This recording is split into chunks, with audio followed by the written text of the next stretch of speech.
আসসালামু আলাইকুম রহমতুল্লাহ ওবরাকাত। আলহামদুলিল্লাহ ওসসালাতু ওয়াসসালামু আলা রাসূলিল্লাহ, আম্মা বাদ। আউযু বিল্লাহি মিনাশ শাইতানির রাজিম। বিসমিল্লাহির রহমানির রহিম।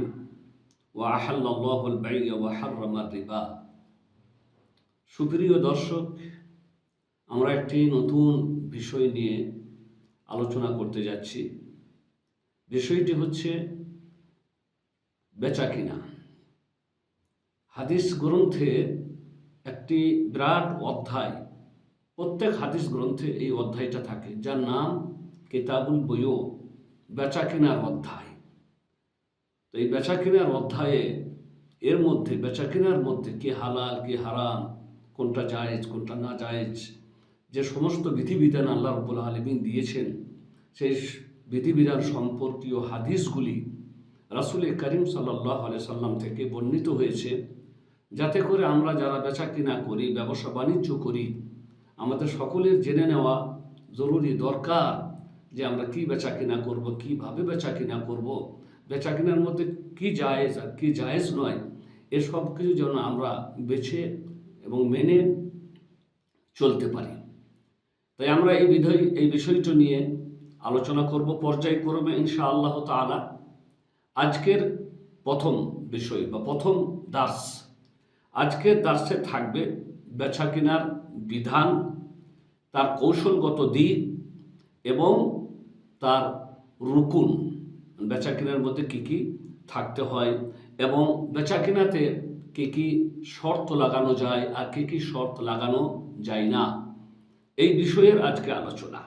তার প্রথমে হচ্ছে যে বেচা কিনার বিধান। যখনই বলা হবে এর বিধান কি, যেমন রোজার বিধান কি, তো রোজার বিধান হলো যে রোজা রাখা হচ্ছে ওয়াজিব। নামাজের বিধান কি, তো নামাজ পড়া ওয়াজিব ফরজ, এগুলোকে বলা হয় বিধান।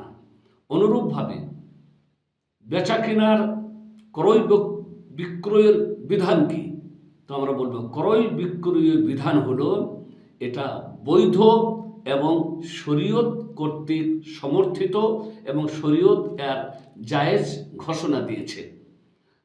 তো শরীয়তের মধ্যে প্রথমত আল্লাহর কোরআনে সর্বপ্রথম বেচা কেনাটাকে হালাল বা বৈধ বলা হয়েছে বা বলেছে। যেমন মহান আল্লাহ রাব্বুল আলামিন বলেন, ওয়া আহাল্লাল্লাহুল বাই'a ওয়া হাররামার রিবা। আল্লাহ তাআলা বেচা কেনাকে হালাল করেছেন আর সুদকে হারাম ঘোষণা করেছেন। তাহলে এখানে বেচা কেনা হালাল, এ কথা আল্লাহ কোরআনে উল্লেখ করে দিয়েছেন। তারপরে আসছে হাদিসে বেচা কেনা সম্পর্কে কি বলা হয়েছে। রাসূল করিম সাল্লাল্লাহু আলাইহি ওয়াসাল্লাম বেচা কেনার ব্যাপারে হাদিসে তিনি নিজের কাজের মাধ্যমেও দেখিয়ে দিয়েছেন যে তা বৈধ, এবং তিনি তার কথার মাধ্যমেও জানিয়ে দিয়েছেন যে বেচা কিনা একটা বৈধ জিনিস। রাসূল করিম সাল্লাল্লাহু আলাইহি ওয়াসাল্লাম কাজের মাধ্যমে মানে তিনি বেচা কিনা করেছেন, তিনি ব্যবসা বাণিজ্য করেছেন, আর কথার মাধ্যমে তিনি আমাদেরকে জানিয়ে দিয়েছেন। যেমন রাসূল করিম সাল্লাল্লাহু আলাইহি ওয়াসাল্লাম বলেছেন, বুখারী মুসলিমের হাদিস, লা ইয়াবিউ হাদিরু লিবাদ, কোন গ্রাম্য মানুষ যেন কোন শহরের মানুষকে বিক্রি না করে। মানে ব্যাপার ছিল এরকম, গ্রামের মানুষগুলি সরল সোজা হতো আর শহরের মানুষরা চালাক চতুর হতো। তাই শহর থেকে বেরিয়ে গিয়েই, যেখানে মার্কেট থেকে বেরিয়ে গিয়েই রাস্তাতেই গ্রাম্য মানুষের কাছ থেকে সামানগুলি অল্প দামে কিনে নিত। ওরা বুঝতেও পারতো না, আর তাদেরকে ঠকিয়ে সেই সামানগুলি শহরে নিয়ে এসে বেশি দামে বিক্রি করত। তাই রাসূল করিম সাল্লাল্লাহু আলাইহি ওয়াসাল্লাম বললেন, এইভাবে কেউ যেন বেচা কিনা না করে। তাহলে এখানে বেচা কেনা যে হালাল বৈধ, এটা যে একটি জায়েজ ব্যাপার, তা রাসূল করিম সাল্লাল্লাহু আলাইহি ওয়াসাল্লাম আমাদেরকে জানিয়ে দিলেন। অনুরূপভাবে আরও একটা হাদিসে রাসূল করিম সাল্লাল্লাহু আলাইহি ওয়াসাল্লাম বলেছেন, আল বাইআনে বিল খিয়ার মা লাম ইয়াতাফাররাকা। যারা বেচা কিনা করে, ক্রেতা বিক্রেতা, তাদের উভয়ের মধ্যে ততক্ষণ পর্যন্ত নেওয়া এবং না নেওয়ার অধিকার থাকে যতক্ষণ না তারা একে অপর থেকে পৃথক হয়ে গেছে। একটা জিনিস আপনি বিক্রি করছেন আর একজন কিনছেন, তো আমার বিক্রি করা আর তার নেওয়া ততক্ষণ পর্যন্ত অধিকারে থাকবে। মানে আমি জিনিসটা দিলাম, এখন সে সেখানেই আছে, আমি বলতে পারি ভাই আমি বেচবো না, নিয়ে নেবো তার কাছ থেকে। অনুরূপভাবে সে জিনিসটা নিল, নেওয়ার পরে সে সেখানেই আছে, বলতে পারে ভাই আমি নিব না, আমার পয়সা ঘুরে দেন। তো মোট কথা, যতক্ষণ পর্যন্ত সেখানেই তারা থাকবে, একে অপর থেকে পৃথক হয়ে যাবে না, ততক্ষণ পর্যন্ত তাদের অধিকার থাকবে কেনার এবং না কেনার। এবার আসছি বেচা কেনার কৌশলগত দিক কি। আল্লাহ তাআলা এই জিনিসটাই, কারোবারটাকে কেন বৈধ করেছেন? তো বলা হয়েছে যাতে করে অন্য ভাইয়ের হাতে যে প্রয়োজনীয় জিনিসগুলি থাকে, অন্য কোনো ভাইয়ের হাতে যে প্রয়োজনীয় জিনিসগুলি থাকে, তা যেন কোনো ক্ষতি এবং অসুবিধা ছাড়া অন্য মানুষের কাছে পৌঁছে যায়। কারো কাছে ধান আছে, কারো কাছে চাল আছে, আর কারো কাছে টাকা আছে। এখন যাদের কাছে টাকা আছে, ধান চাল নাই, যারা চালওয়ালা তারা তাদের চাল এদের কাছে পৌঁছে দেবে, যারা টাকা আছে তারা টাকা দিয়ে কিনবে। তো মানুষের অন্যের কাছে, অন্যের হাতে যে জিনিসগুলি থাকে অতীব প্রয়োজনীয় জিনিস, সেই জিনিসগুলি যেন কোনো ক্ষতি ছাড়াই অপর ভাইয়ের কাছে পৌঁছে যায়। তাই আল্লাহ রাব্বুল আলামিন এই বেচা কেনাকে বৈধ করেছেন। এবারে আসছে বেচা কেনার রুকুন। কি কি থাকে বেচা কেনার মধ্যে? এর 5টা রুকুন আছে, 5টা জিনিসের মধ্যে থাকতে হয়। 1 নম্বর রুকুন হচ্ছে, 1 নম্বর যাকে থাকতে হবে সে হচ্ছে কি? বিক্রেতা। মানে কেউ যদি না বেচে তার তো কেনা যাবে না, তাহলে বেচনেওয়ালাকে থাকতে হবে একজন কেউ বিক্রেতা, যে বেচবে তাকে থাকতে হবে।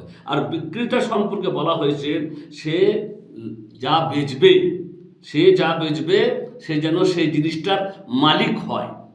সে যা বেচবে মানে আমি যে জিনিসটা বিক্রি করছি সেই জিনিসের মালিক যেন আমি হয়, অন্য কারো জিনিস যেন আমি বিক্রি না করি, কিংবা ওই জিনিসটা বিক্রি করার অনুমতি যেন আমাকে দেওয়া হয়ে থাকে।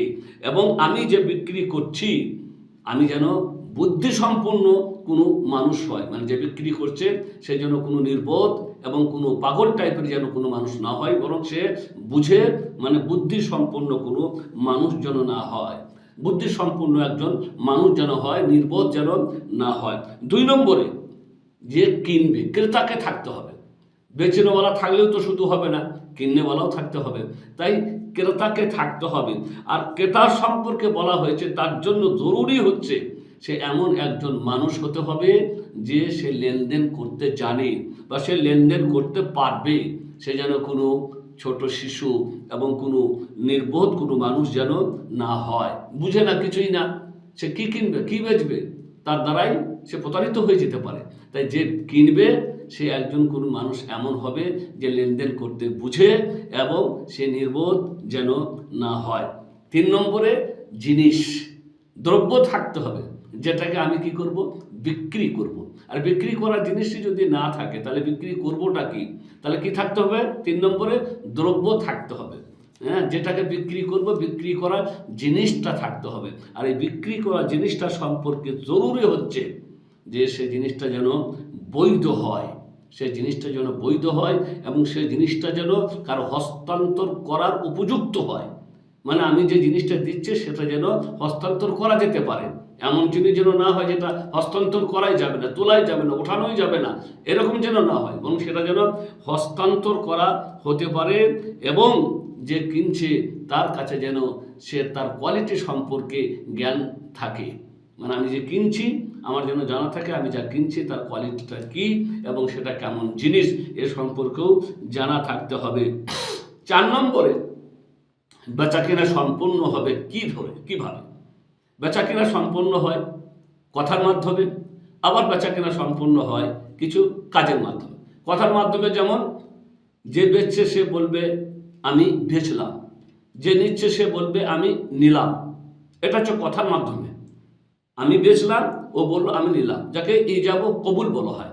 আর একটা হচ্ছে কাজের মাধ্যমে। আমি বললাম ভাই কাপড়টা দেন, আপনি কোনো কথা বললেন না, আপনি কাপড়টা তুলে আমার হাতে দিয়ে দিলেন, বেচা কিনা সুসম্পূর্ণ হয়ে গেল।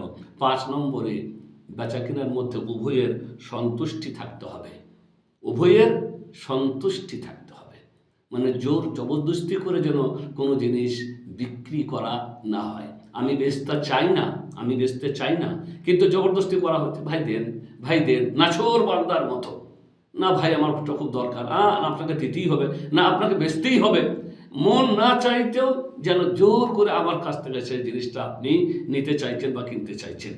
এটা হচ্ছে বিক্রেতার দিক থেকে। আর একটা হচ্ছে যে কিনবে তাকে, ভাই নেন, ভাই নেন, সে নেবে না, তার নেবার ইচ্ছা নাই, তার প্রয়োজন নেই, কিন্তু যেন জোর করে তাকে চাপিয়ে দেওয়া হচ্ছে যা নেন, ভাই লেন, ভাই লেন না। বেচা কেনার মধ্যে সন্তুষ্ট থাকতে, মানে সন্তুষ্ট চিত্তে যেন জিনিসটা বিক্রি করা হয়। যে বেচছে সেও যেন সন্তুষ্ট থাকে, আর যে কিনছে সেও যেন সন্তুষ্ট থাকে। কারণ রাসূল করিম সাল্লাল্লাহু আলাইহি ওয়াসাল্লাম বলেছেন, ইবনে মাজাতে হাদিসটি বর্ণিত হয়েছে, আল্লাহর নবী বলেছেন, ইন্নামাল বাইউ আন তারাদিন, বেচা কেনা হচ্ছে সন্তুষ্টি ভিত্তিক।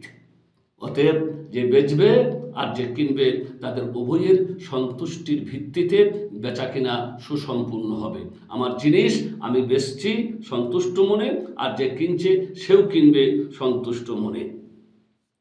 এবার আসছি আমরা বেচা কেনার মধ্যে শর্ত লাগানো।